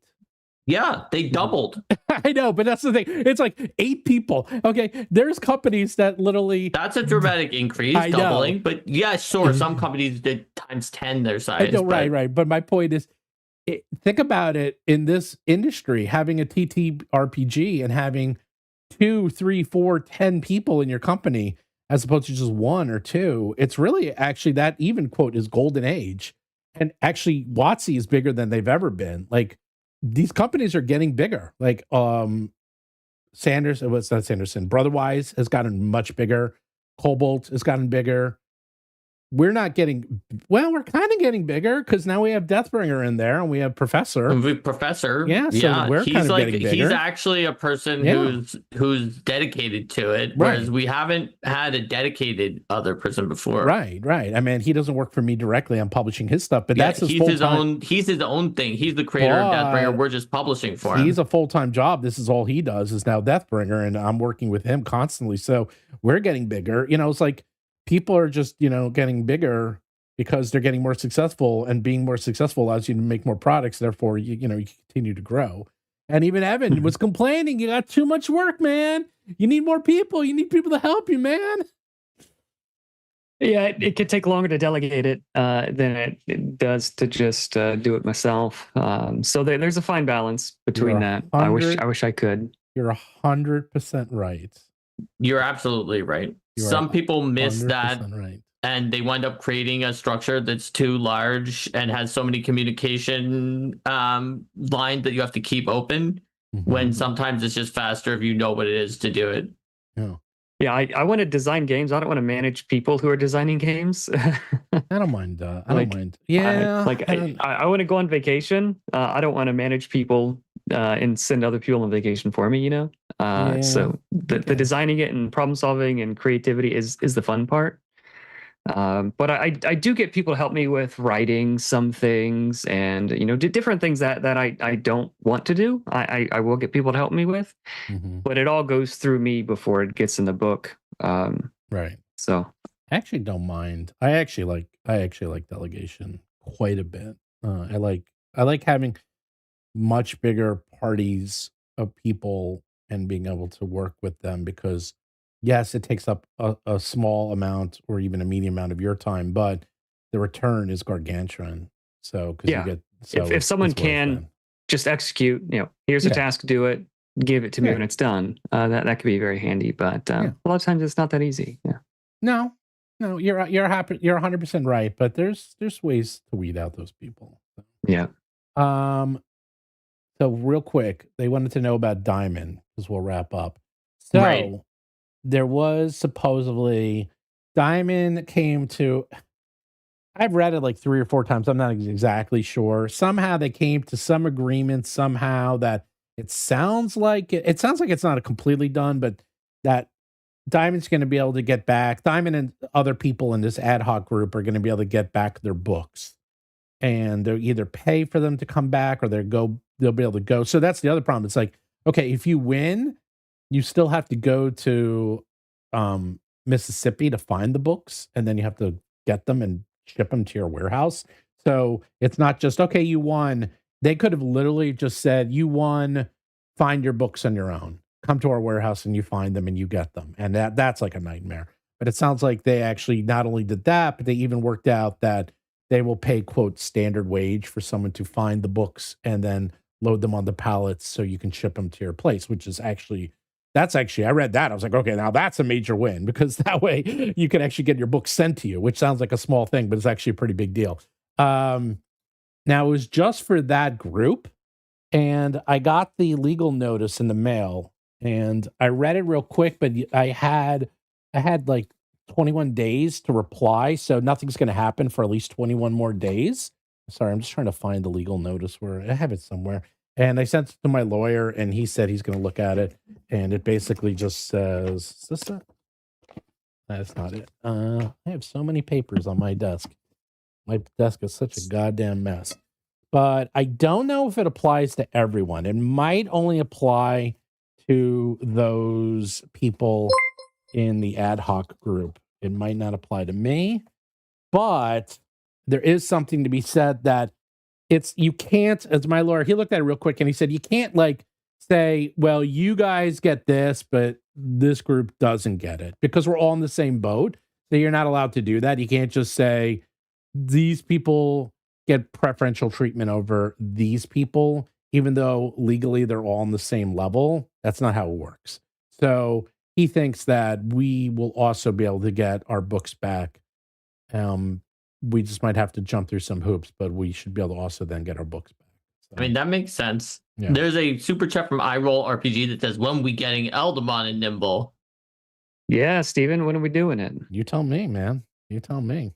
Coming next year. There you go. I don't know. What do we have to do? Well, Nimble is so it's so much more simplified than what but we have. That doesn't make it easy to build. No, either. I know. That's what You'd I'm saying. Have to be I was very, very careful and deliberate about each of the elements and how that worked. I know. That's Let's what I'm talk thinking. about it, guys. We'll have to. We'll make it happen. All right. Hey, man, I'd be totally up for that. In fact, if you come to our booth at PAX Unplugged, I am making right now a 5-foot tall squirrel ash at the booth that you can take pictures Right with. on. So people will come up, they'll be like, "Ah, squirrel ash!" And you go up to it and you can like pose with it. And that's cool. I said that, and then Derek's like, "How are we gonna get that there? What are you doing? That's way too big." And I'm like, "You gotta tell me get a bigger car." And I'm like, you'll be fine. You'll be fine. You'll We're be gonna fine. need a bigger truck. Well, yeah, it will be a bigger truck. Well, this is the test, because the real one will be getting the 7-foot tall Deathbringer in the booth. And then people will, that's the one that will be fun. That's 7 cool. feet tall, 8 feet tall. Is this like a real 3D thing or just like a printed cutout? No, it's 3D fiberglass. This is the real deal, man. It's like cool. Those, I don't know, like you go to amusement parks and you see those the mascots like sitting around on the ground or whatever. It's a fiberglass 3D printed mascot company. It's like what they do for a living. So right on. That sounds neat. Yeah, it's actually really cool. They're making it, and boy, they're fast. I ordered it, and then the very next day, they already gave me the design in 3D, and they go, "Here you go." And I was like, "Damn!" Wow. They said they finish in like a month. I was like, "How do you?" Finish I think Mark 7177 has a better idea there. Derek should dress as Squirrel Ash. You're actually not allowed to do that, believe it or not. Oh no! Yeah, there's rules against mascots and stuff. Oh, interesting. Yeah. Wait, what if Derek has sometimes been considered the mascot of Roll for Combat? Does that mean he's not allowed? No, that's not. That's right. He's not allowed. No, seriously. They have the rules. Like, you're not allowed to have raffles. You're not allowed to. Well, the reason for raffles is because of gambling Well, laws, but I because there's don't know laws why in Pennsylvania. mascots. It's right. You can't have. It's actually a Pennsylvania law. It's not actually not necessarily a law. Yeah. Anyhow. Oh, I see. It's a Pennsylvania mascot law. No. It's a Pennsylvania gambling law. Yes. The mascot law is because they didn't want what we used to call booth babes in the day. Oh, I see. So that just allows all sorts of mascots. Correct. So they can't, I think, legally. Basically, so back in the day at video game companies, they would have what we called booth babes. And actually, they were at all conventions really up until the 2000s, where you would have women in very, very skimpy outfits just standing around the booth, like inviting you in. And they were models usually, and they were hired to do nothing except stand there and invite people in. And that's it. And like video game companies would have hundreds of them standing around, and they knew nothing about the game. They would just get you in to like do the demo, and then eventually they put overarching rules that prevented that, and it had to be broad enough that it wasn't just booth babes, as we called them, or booth guys. It would have to be everything. It would have booth to be bros. Booth bros. Yeah, booth bros. That'd be good. It just basically was everything. So like, you're not allowed to have those type of people in your booth. It's just not allowed. So that is why. But does the rule specifically say it's for people who don't know the game? What do you mean? Like, no, it's like no mascots, no like dressing. Yeah, up. but like no barkers. You're not allowed to have barkers. They're basically barkers. That's not allowed. There's like I guess lot. what's the difference between a barker and someone who is the person who like knows the rules and has made the game, who says, "Hey, want to come look at this game? You could spin the wheel of prizes," or something like that. Well, we do not have. We're actually not allowed to have the wheel of prizes either, by the way, because at Unplugged they have an official. We're actually doing this instead. They have an official wheel. Is that I didn't even tell you this, Mark, because I just did this. They have a thing called. I'll tell you all about it. You're going to learn all about PAX real quick. Some kind of pin thing, right? No, we're doing that too. Actually, I told you, we're going insane, man. So we have a pin. So you can collect a pin. The pins, actually, they had them at Gen Con for the first time ever this year. I had a meeting with PAX yesterday, by the way, with their team to go through like options. And I was at the Need Games booth, and I saw them sell out an entire like spindle of pins in 1 hour. I'm like, we're getting that. I was like, I couldn't, like, Derek and I were sitting there. We couldn't believe it. People were walking up, buying the pin. They're just buying. People love those pins. So, because you collect them, you have one for every year. And they actually started it. And now for the first time, Gen Con did it. So they have this thing called the PAX XP Prize Station. So we have a board at our booth with a QR code, and they have a PAX Unplugged app. They scan it, they press a button, and it does a virtual wheel, and it spins. We set what's on the wheel, and then they show us what prize they get, and then we give them the prize at the booth. That's how it works, Mark. So anyone can do it, but we also then get all their information after, so you like know who came to the booth. And they said it's so popular that one person had 500 spin wheels in one day. So I was wow, like, I know. That's a lot of wheel spins. Yeah. Well, we have to have someone dedicated for it. So we have that. We have the pins. We are actually right in the front of the hall this year, and we How big is your booth? 10 by 20, and we are literally next to Hit Point Press. We're sharing booths, and which we've done before at Gamma. Yeah, we've done before. Not at Unplugged. They're pretty popular, but better yet, who's right across from us? Goodman Games, and let me tell you, that Goodman Games booth is packed. So I have a feeling this area is going to be quite crowded at PAX Unplugged this year. So yeah, now we're going all out. Bigger booth. I'm thinking the booths now, they have, a lot of them had the video monitors, the TVs, and they're pretty built in. I think I might be doing that. We'll have TVs, and we'll have like looping animations, because I have a lot of animations that we can play. So we'll just have those going, things like that. We're growing up. See? The TTRPG is growing up. Going to a golden age. The golden age, or maybe a gilded age. But let's hope it's a golden age with more games, more fun, and more options for everybody. It's not a gilded age. And I'm looking for the exact. I'm rule. hoping it's a golden age. I'm just saying I wanted to Why represent. would you? I wanted to represent Derek's cynicism, even though he's not here, Well, what would you because he think would of say it's gilded? gilded What and would- bring what- up the option. What would make it gilded? I'm just curious. What would make it gilded versus golden? Yes.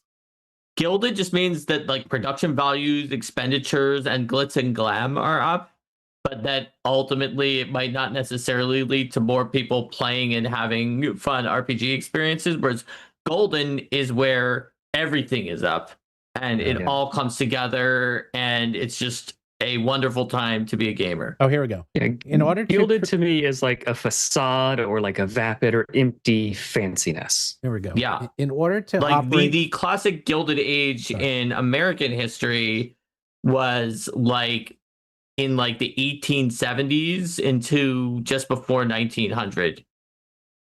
by the way, here it is. Mascots cosplay staff. In order to operate mascots cosplay staff outside your booth, you must obtain permission, provide a description of the character, the activities, areas of operations, and if approved, you have to purchase a mascot sponsorship. So you actually have to pay for it. Oh, that's outside your booth though. No. Like if that's- they're walking around. Let's see.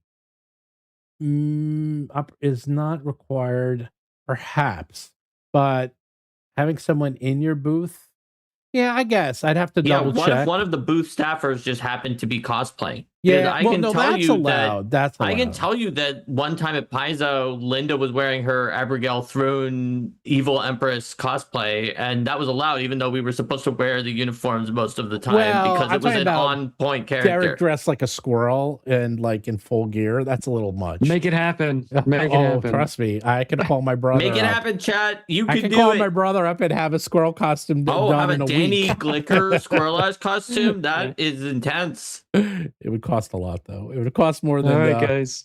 than the other one. So, all right, Evan probably has to go have dinner. Yeah, let's Yep. head off. Evan, as always, it's a pleasure having you on here. It's fun talking game design with you.